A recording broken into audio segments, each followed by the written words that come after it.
Archimède. Né quelques années après la mort d'Euclide, Archimède de Syracuse deviendra également au cours de sa vie plutôt méconnu, l'un des plus importants mathématiciens de tous les temps, son seul nom étant aujourd'hui synonyme de génie. Archimède est en effet considéré comme étant le plus grand mathématicien de l'Antiquité, mais également un ingénieur hors pair.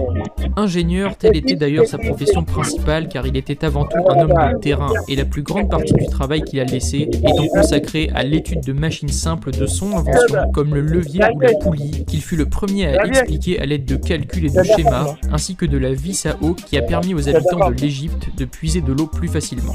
Archimède est également le premier mathématicien à avoir calculé une approximation du nombre pi à 5 décimales en utilisant un encadrement d'un cercle de rayon 1, dont l'aire vaut donc pi, à l'aide de polygones possédant jusqu'à 72 côtés dont il connaissait la longueur. Il a également pu estimer le volume de sphères et de cylindres en utilisant des méthodes similaires, utilisant à chaque fois des démonstrations rigoureuses. Archimède est principalement connu pour son principe hydrostatique de la poussée d'Archimède, qui stipule que tout corps plongé dans un fluide au repos, entièrement mouillé par celui-ci ou traversant sa surface libre, subit une force verticale dirigée de bas en haut et égale au poids du volume de fluide déplacé.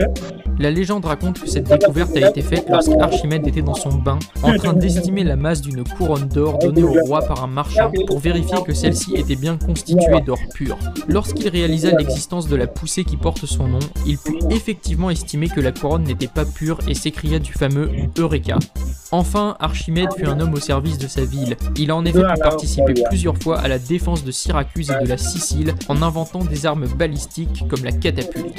Après plusieurs années de siège, les Romains réussissent finalement à prendre la ville. Archimède est épargné par le général romain Marcellus, mais une légende raconte la mort tragique du mathématicien. Le savant traçant des figures sur le sol et dérangé dans son travail par un soldat romain. « Tu déranges mes cercles », dit-il. Celui-ci, vexé, tua Archimède d'un coup d'épée, mettant fin à la vie d'un des plus grands génies